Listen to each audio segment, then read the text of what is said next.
बिस्मिल्लाहिर्रहमानिर्रहीम। सवाल मत कीजिए, मेरे सवाल का जवाब दो। मैं दुनिया का सबसे बड़ा चोर हूँ, करोड़ों रुपए चोरी करता हूँ। आप एक रैशनल पॉइंट बताओ कि मैं गलत हूँ और चोरी छोड़ दूंगा। लोग को तकलीफ होती गए बाहर में, मुझे तो तकलीफ नहीं हो रही है। अब बताएंगे भी तो उसका, आप बोलेंगे पुलिस पकड़ेगी, पुलिस मेरे खीसे में। ये मेरी सोसाइटी से मुनासबत रखता है, लेकिन आपने मेरे सवाल का जवाब नहीं दिया सर। ये डिबेटिंग सेशन नहीं है, समझे आप? जी, अपना नाम, पेशा और मुख्तसर क्वेश्चन पेश करें। जी, मेरा नाम वाजिद एहसास है और मैं एक तालिब इल्म हूँ। डॉक्टर साहब से मेरा यह सवाल है कि मैं पिछले 4 साल से रिलीजन को प्रैक्टिस नहीं कर रहा। मैं एक रिलीजियस पर्सन हूँ और मेरे तमाम मामलात अच्छे चल रहे हैं। यानी मैं एक तालिब इल्म के तौर पर एक अच्छा तालिब इल्म भी हूँ, एक बेटे के तौर पर एक अच्छा बेटा भी हूँ। दोस्तों के में जो मेरा एक मुआशरे में किरदार है या दोस्तों में है वो भी बहुत अच्छा है और मेरे तमाम मामलात भी ठीक हैं। मैं किसी से कुछ लेता हूँ तो वक्त पर वापस करता हूँ। जब मेरे मामलात ठीक हैं तो मुझे क्यों मजहबी होना चाहिए? एक ये और ये है कि मुझे एथीस्ट होने का या रिलीजियस पर्सन होने का क्या नुकसान है जो एक रिलीजियस पर्सन को नहीं है और उसको फायदा है? ये मेरा क्वेश्चन है जाकिर साहब से। और मैं ये कहूंगा कि वो कोई मेटाफिजिकल आंसर ना दें, ऐसा कोई रैशनल आंसर दें जिसका अकल से और जिसकी अप्रोच रैशनल हो। Thank you very much. साहब, आपका नाम क्या है? वाजिद एहसास। वाजिद एहसास, आप मुसलमान हैं? I am not practising religion sir. हाँ, आप मुसलमान खानदान में पैदा हुए लेकिन इस्लाम पे अमल नहीं करते, बराबर? Yes sir, yes. अपने भाई साहब वाजिद मुसलमान खानदान में पैदा हुए, 4 साल से दीन पे अमल नहीं करते। कहते हूं कि मैं तालिब इल्म हूं और मेरे मामलात बहुत अच्छे, मैं अच्छे काम करता हूं, कुछ लेता हूं तो टाइम पे वापस दे देता हूं और बहुत खुश है। तो क्यों उसे दीन पे अमल करना चाहिए? अच्छा सवाल है भाई साहब। ऐसे तो बहुत से शख्स है जो बोलते मैं बहुत अच्छा हूं। कई शख्स है। अच्छा होना किसके मैयार से? आपके मैयार से। हमें अच्छा होना चाहिए खालिक के मैयार से। खालिक का मैयार क्या है? अच्छा होना वो जो ईमान रखता है, अमल सौलेहात करता है। वतवासौ बिल हक वतवासौ बिस सब्र। भाई साहब का सवाल है, लॉजिकल जवाब दो, लॉजिकल जवाब दो कि मैं 4 साल से दीन पे अमल नहीं कर रहा हूं, बहुत खुश हूं, जो चीज लेता हूं टाइम पे वापस करता हूं। तो आप साबित करो कि क्यों मुझे दीन पे अमल करना चाहिए। जो आप बोल रहे आप बहुत खुश है, वो मेरी खुशी के लिए काफी नहीं है। मैं जानना चाहता हूं कि कितने लोग को आपने सही रास्ते पे लेके आया आपके 4 साल में। कितने लोग आपको मानते? बोलिए मुझे। वाजिद भाई किधर है? वाजिद भाई जी जी सर। हाँ, कितने लोग आपको मानते 4 साल में? 5,000, 10,000, कितने लोग मानने लगे आपको? सर मुझे इससे कोई फर्क नहीं पड़ता, ना मेरी पर्सनल लाइफ पर, ना मेरी जो है एक इज्तमाही जो मेरी ज़िंदगी है मुआशरे में, कि मेरे ऊपर कितने लोग मानते हैं या मुझे कितने लोग अच्छा समझते हैं। ये है कि जो एक ज़ाब्ता सेट किया हुआ है सोसाइटी की जानिब से और एक अकल के जो तकाजे हैं, यानी एक अकलियत का तकाजा है कि मेरा मुआशरे में एक अच्छे इंसान का कैसे रोल हो सकता है और या मेरा इंडिविजुअल का एक मुआशरे में अच्छा रोल कैसे हो सकता है। तो उस तरह मेरा एक अच्छा रोल है। मैं आपसे ये कहता हूँ कि कोई एक ऐसा रैशनल कोई अप्रोच हो, रैशनल एविडेंस हो, रैशनल आंसर हो जिसकी वजह से मुझे रिलीजन को प्रैक्टिस करना चाहिए, जो मैं नहीं कर रहा। आप जो बोल रहे अकलियत के हिसाब से, अकलियत जो इंसान समझती है हमेशा सही नहीं होता। आपको पता है पहले दुनिया लोग समझते चपटी है। सैकड़ों साल, हजारों साल पहले लोग समझते थे दुनिया चपटी है। जी सर, बिल्कुल ये है कि अब एवोल्यूशन हो रही है ना। भाई साहब अभी आपका सवाल खत्म हो गया, मेरा जवाब सुनिए आप। जी जी जी। ये डिबेटिंग सेशन नहीं है, समझे आप? ये रैशनल आप समझते नहीं। जब सिंपल समझ नहीं सकते आप बोलते आप बहुत एकदम क्या बोलते कंटेंट है। आप इतना नहीं समझ सकते क्या कंटेंट है। आपको सवाल देने का मौका दिया गया है, अभी मेरा जवाब सुनिए।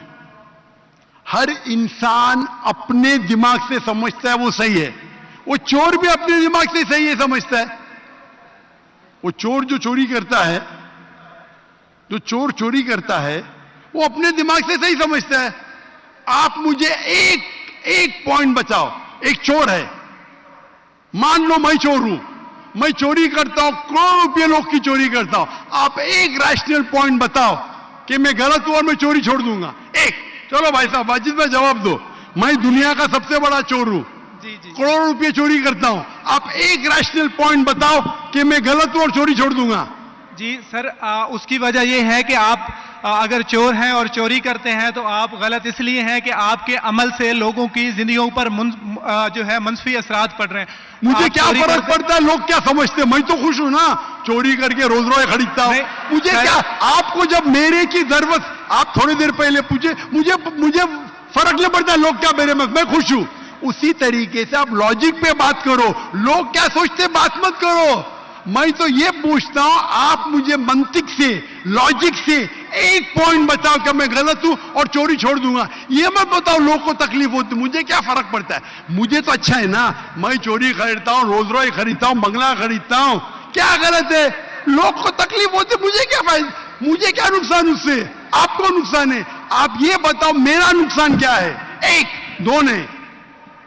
सर आप ये मुझसे मेरे ख्याल में पूछ रहे हैं कि आप खुश हैं, लेकिन मैं आपसे ये सवाल करता हूं कि मेरे सवाल मत कीजिए, मेरे सवाल का जवाब दो। मेरा सर यही सवाल है, एक लॉजिकल पॉइंट बोलो साबित करने के लिए। मैं दुनिया का सबसे बड़ा चोर हूं, करोड़ों अरबों रुपए चोरी करता हूं, मैं बहुत खुश हूं।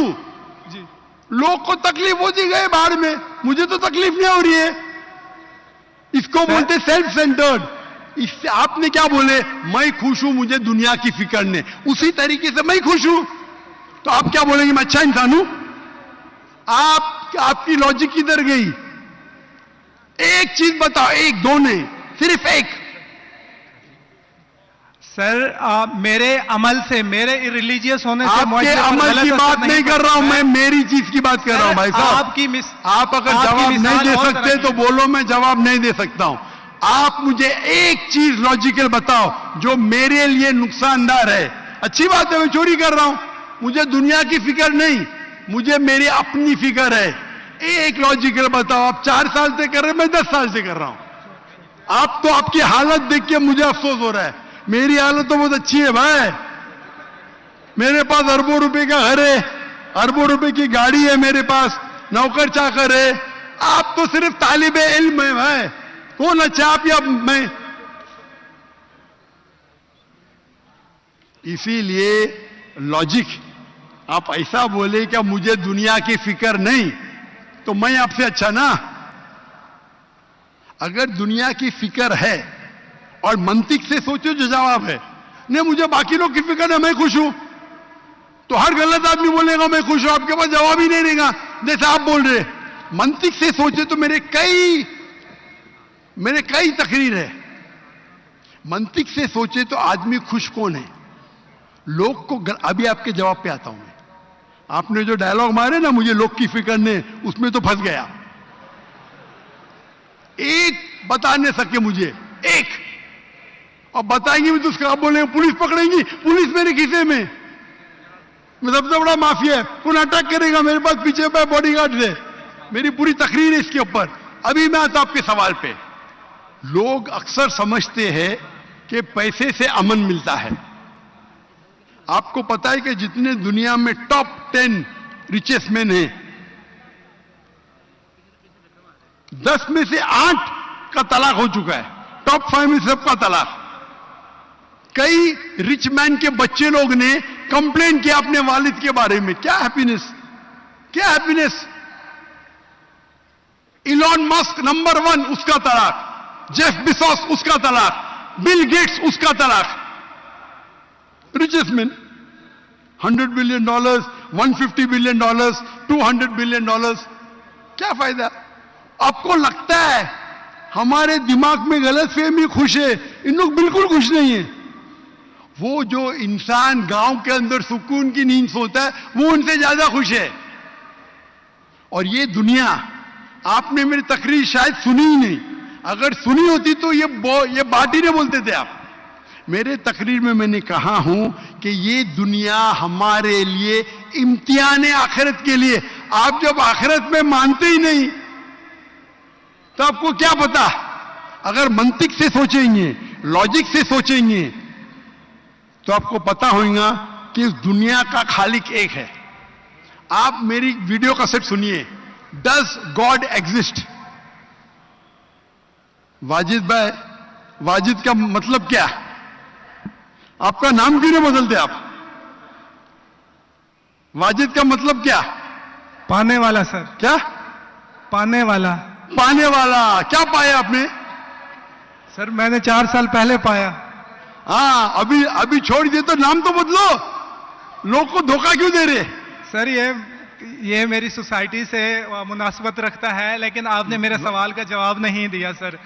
एटमोस्ट रिस्पेक्ट के साथ सर, वही तो बोल रहा हूं मैं ना, मेरे सवाल का जवाब के लिए मेरे तकरीर सुनो, डज गॉड एग्जिस्ट। सर वो एक और सुनिए नहीं जा रहा, ये बहस नहीं हो रही है। आपका सवाल खत्म हो, जवाब दे रहा हूं मैं।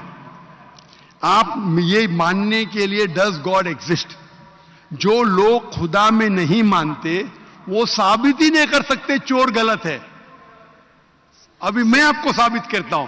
जो लोग, आप कुछ भी बोलो, आप बड़े चोर है, आपको पुलिस पकड़ेंगे, पुलिस मेरे खीसे में। आपकी कोई दूसरी चोरी करेंगे, आपका चोरी कोई कर नहीं सकता, मेरे पास बहुत बड़ी गार्ड है। सिर्फ एक ही लॉजिक से आप उस चोर को गलत साबित कर सकते हैं। अगर मैं मुसलमान हूं और मुझे कोई चोर कहता है कि मैं सबसे बड़ा चोर हूं, मैं खुश हूं, मुझे एक लॉजिक बताओ कि गलत है और मैं छोड़ दूंगा। मैं उससे पूछूंगा, अगर तुम्हारे साथ कोई नाइंसाफी होगी तो आप चाहेंगे कि इंसाफ हो? भले आपके साथ कोई चोरी नहीं कर सकता है, मान लो, लेकिन आपके मां के साथ किसने गलत हरकत की है, आप नहीं चाहेंगे कि उसको सजा मिले? आपके बहन के साथ कोई गलत हरकत करता है, आप नहीं चाहेंगे उसके साथ सजा हो? ये दुनिया में आप मिसाल लो हिटलर की। हिटलर ने 6 मिलियन 60 लाख लोगों का कत्ल किया। आपकी पुलिस अगर हिटलर को पकड़ेंगी क्या सजा दे सकती है? मैक्सिमम उसको जला सकती है, एक के बदले एक। 59 लाख 5,999,000 अब भी उस पर अदल्य होता है। आप अगर हिसाब किताब करेंगे तो इनजस्टिस है। आप हिटलर को पकड़ेंगे, आपकी लॉजिक क्या सजा दे सकती है उसको? बोलो, क्या सजा दे सकती है? मान लो हिटलर को आपने पकड़ा, उसने 60 लाख लोग को जिंदा जलाया, आपकी लॉजिक क्या कहती है? क्या सजा मिल सकती है उसको? बोलो वाजिद भाई। सर आप मेरा सवाल का दो, हिटलर को आज पकड़ेंगे, आपकी लॉजिक क्या सजा दे सकती है उसको? सर जो भी कानून के दायरे में उसे सजा दी जाएगी। हिटलर का अमल और है, मेरे सवाल का उससे ताल्लुक नहीं है। अरे मेरे सवाल का जवाब देंगे तो आपको मालूम पड़ जाएगा। मेरा सवाल ये है, आप लॉजिक आदमी है ना, अगर हिटलर को पकड़ेंगे तो उसको सजा मिलना चाहिए ना दुनिया में? जी, जो एक स्टेट ने तय की है कातिल की, वो उसे सजा मिलनी चाहिए। एक कत्ल के मतलब एक, बाकी जो 5 मिलियन का क्या हिसाब? अन्य जस्टिस नहीं है, बराबर? आपको मानना पड़ेगा, अगर पुलिस हिटलर को पकड़ती थी, उसको मौत देती थी, ये जस्टिस है क्या? नहीं जस्टिस है, नहीं जस्टिस है। आपके हिसाब से 1 = 6 मिलियन, आपका मैथ्स बहुत वीक है। अल्लाह ताला फरमाते हैं कुरान मजीद में, अल्लाह ताला फरमाते कुरान मजीद में सूरह निसा में आयत नंबर 53 कि अगर जो लोग अल्लाह के आयतों में नहीं मानते और आखिरत में अल्लाह ताला उनको जहन्नम की आग में डालेगा, और जितने बार सूरह निसा सूरह नंबर 4 आयत नंबर 56 53 ने 56, जितने बार उनकी चमड़ी जलेंगी उतने बार उनको नई चमड़ी दी जाएंगी। आज साइंस कहती है कि दर्द होने के लिए चमड़ी के अंदर पेन रिसेप्टर है, पहले नहीं पता था। अगर आपको सीवियर बर्न इंजरी होती है तो डॉक्टर लेता है सुई और टोचता है। अगर आपको दर्द होता है तो डॉक्टर खुश है, यानी डीप इंजरी नहीं है। अगर आपको दर्द नहीं होता डॉक्टर को अफसोस होता है, डीप बर्न इंजरी, आपकी एहसास के पेन रिसेप्टर्स मर गए। तो अल्लाह ताला फरमाते हैं कि जो लोग अल्लाह के खिलाफ है और अल्लाह का कहना नहीं मानते, अल्लाह ताला उनको दोजख की आग में डालेंगे और जितने बार उनकी चमड़ी जलेंगी उतने बार नई चमड़ी देंगे ताकि वो दर्द का एहसास कर सके। तो अल्लाह ताला आखिरत में हिटलर को 6 मिलियन टाइम 12 मिलियन टाइम भी जला सकता है। ये अदल हुआ कि नहीं? हां कि नहीं? हमारे दुनिया में अदल हो ही नहीं सकता। तो इसीलिए चोरी खराब है तब मानेगा जब उसको मालूम पड़ेगा आखिरत है, हमारा खालिक है। विदाउट आखिरत आप साबित ही नहीं कर सके चोरी करना खराब है, बलात्कार करना, जिना बिल जब्र करना हराम है, आप साबित ही नहीं कर सकते। सिर्फ उस वक्त साबित कर सकते जब आपको पता लगेगा कि आखिरत है, हमारी इस जिंदगी के अलावा और एक जिंदगी है। और ये अदल सिर्फ तब हो सकता है जब हमारा खालिक है, हमारा मालिक है। और सिर्फ खालिक होना काफी नहीं है, खालिक के साथ आखिरत होना जरूरी है। अगर आखिरत नहीं है तो आप साबित ही नहीं कर सकेंगे कि चोरी करना खराब है, बलात्कार करना, जिना बिल जब्र करना हराम है, किसी का कत्ल करना हराम है, साबित ही नहीं कर सकते। आपके पास लॉजिक ही नहीं है। तो आप जो बात कर रहे 4 साल से आप खुश है, आपकी खुशी टेम्पररी है, मेन खुशी तो है आखिरत। जैसा बोलते हैं ना, आपके लिए जन्नत है, बिल्कुल सही है वो हदीस अल्लाह के रसूल की। काफिर के लिए जन्नत है दुनिया, तेरे लिए वाजिद ये दुनिया जन्नत है, मैं मानता हूं, अल्लाह के रसूल की हदीस है। अगर तू कहता है कि तू इस्लाम छोड़ दिया मतलब काफिर है, मुर्तद है, बराबर की नहीं, और डंके की चोट पे ऐलान कर रहा है, शर्म भी नहीं आती। एक तो गलती करता है, डंके की चोट पे ऐलान करता है। अल्लाह के रसूल फरमाते तेरे लिए ये दुनिया जन्नत है, हमारे लिए कैद है। आखिरत में दोजख में जब जाएगा अंगार लगेंगी पांव पे तो ब्रेन विल बॉइल, भेजा उबलेगा। ये हदीस बिल्कुल वाजिद भाई, मेरी दरखास्त है आप कुरान तर्जुमे से पढ़िए और उसके ऊपर तदब्बुर करो। अब भी मौका है, अब भी मौका है समझ जाने का। डंके की चोट पे कहते कि 4 साल से मैं खुश हूं। जिस तरीके से अल्लाह के रसूल फरमाते ये हदीस तुम पे हूबहू फिट होती है। मेरी दरखास्त है कि कुरान मजीद को समझ के पढ़ो और हर आयत को समझ के पढ़ो, वो जबान में जो जबान पे आपको महारत है। और मैं दुआ करता हूं अल्लाह से कि अल्लाह तुमको हिदायत दे। अगर आप माफी मांगे और सही रास्ते पे आ गए, फिर से मानने लगे कि अल्लाह एक है, अल्लाह के अलावा कोई भी माबूद नहीं है और अल्लाह के आखिरी रसूल मोहम्मद सल्लल्लाहु अलैहि वसल्लम है, इंशाअल्लाह आपको आखिरत में निजात मिलेंगी। वरना आप खसारे में रहेंगे। मैं अल्लाह से दुआ करता हूं कि आपको हिदायत मिले और अल्लाह आपको हिदायत दे और आप सही रास्ते पे आ जाए फिर से।